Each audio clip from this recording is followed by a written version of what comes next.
There's not much need for preamble this month. I had a busy June but still managed to play quite a few games. They were mostly on the older side. In fact, the only 2022 release I played during June was a demo, and I rarely play those. I revisited two classics from my youth, which still stand up remarkably well, in the form of gloomy tactics game Myth: The Fallen Lords, and the forgotten Indiana Jones and the Emperor's Tomb. I continued my increasingly familiar ramble through the Halo series with the fairly tiresome spin-off Halo 3 ODST, and that demo I mentioned was for the upcoming Agent 64 Spies Never Die. The real standout for me though was definitely Dragon's Dogma.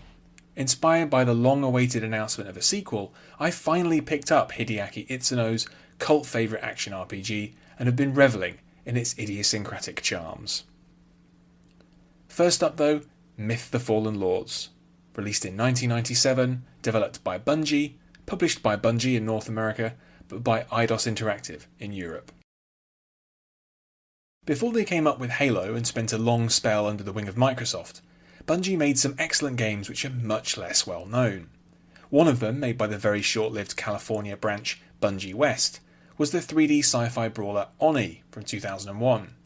Another one was Myth: The Fallen Lords, which I've revisited for the first time in many years. On release, Myth was startlingly unique. It was referred to at the time as a strategy title, but really it was part of the newly emerging real-time tactics genre. Set in a bleak fantasy world, the game has no base building or resource management at all. Instead, it's about managing a small group of fragile units and battling to overcome terrifying odds. The gameplay was quite unique in 1997 and in some ways still feels fresh 25 years later. The need to fight efficiently and to preserve units creates a tension that few strategy or tactics games have ever matched. There's a thrilling unpredictability to every engagement, and each hard-won victory is hugely satisfying. The game's writing and atmosphere are brilliant too. It's often said that Glenn Cook's Black Company series of dark fantasy novels were a key influence on Bungie. The player gets the sense that their missions are the last, desperately vulnerable spark of hope to save a world that is almost definitely doomed. Mission objectives can be a bit vague, and the control system is quite dated, but Myth is still a fantastic game. I only wish developers still made things like this. Next up, the demo of Agent 64 Spies Never Die, forthcoming later this year.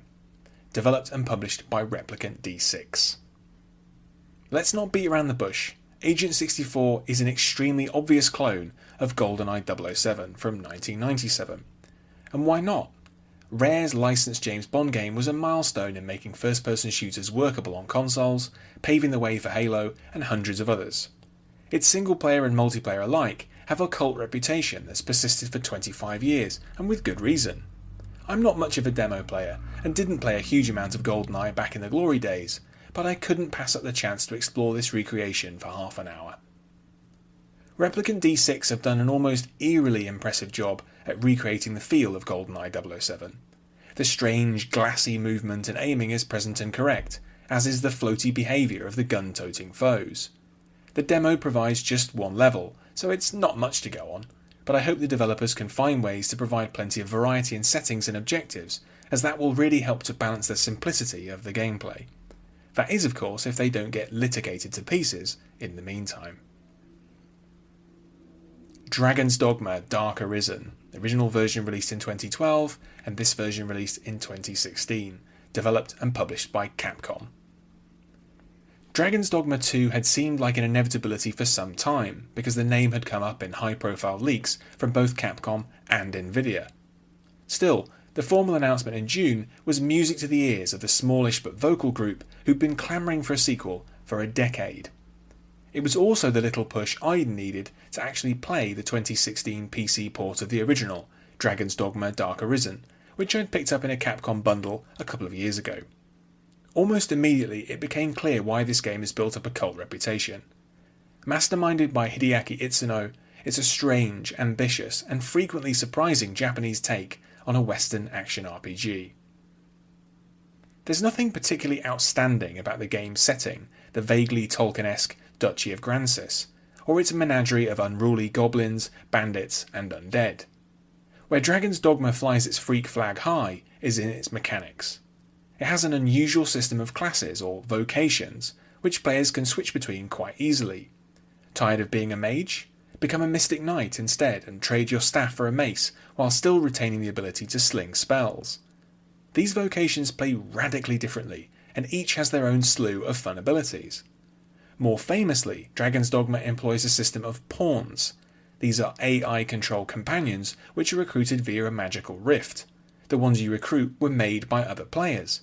When they've helped you complete a quest, you can send them back to their creators with a kind note and a thoughtful gift like a mushroom or a small fish.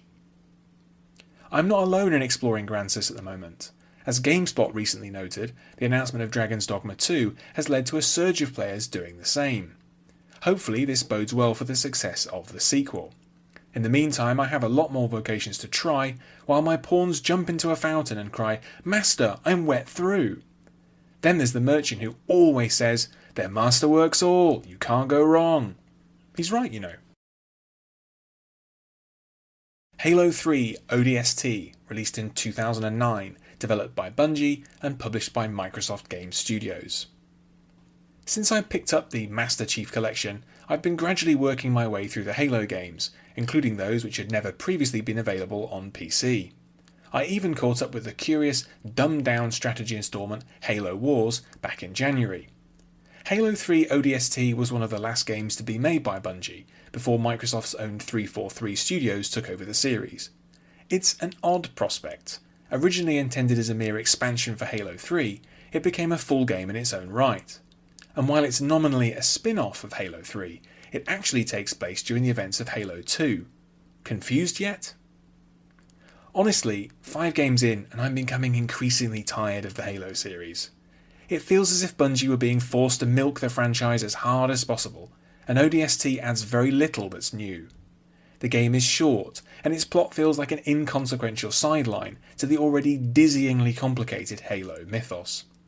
The setting in the besieged Earth city of New Mombasa does little to alleviate the humdrum boredom of fighting the same enemies as usual, with the same familiar arsenal of guns and vehicles. ODST just diligently ticks off the usual checklist. Here's the tank bit, here's the bit with the fixed gun emplacement, here's the repetitious corridor section. In 2009, when demand for Halo was arguably at its peak, this was good enough, but that's no longer the case today. Maybe when I get around to them, Halo Reach or Halo 4 will reignite my interest in the series, but I won't be holding my breath. Lastly for this month, Indiana Jones and the Emperor's Tomb from 2003, developed by The Collective, published by LucasArts. Digital Foundry is a favourite YouTube channel of mine, and one recurring series of theirs is DF Retro, in which they revisit old games on their original hardware. Recently, they played another old favourite of mine, which I hadn't played for years, Indiana Jones and the Emperor's Tomb. Licensed games are normally an extremely risky proposition, and that was maybe even more true back in 2003. But The Collective did a superb job on this one. The Emperor's Tomb captures the indie feel better than any other game, and is also better than the Tomb Raider games from that era.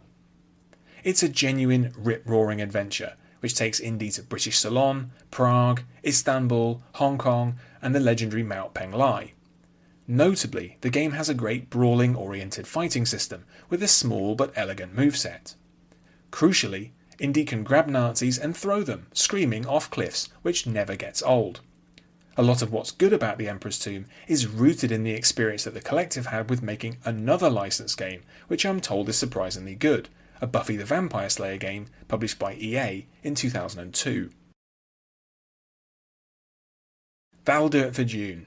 At the end of July, the next instalment will include some discussion of the early access boomer shooter Project Warlock 2, and who knows what else.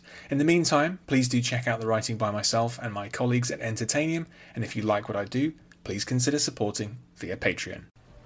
Thanks for listening to this episode. You can find more of my writing in text and audio form at my site andyjohnson.xyz. You can also find me on Twitter at AndyJohnsonUK, and you can support me at patreon.com/AndyJohnson. Catch you next time.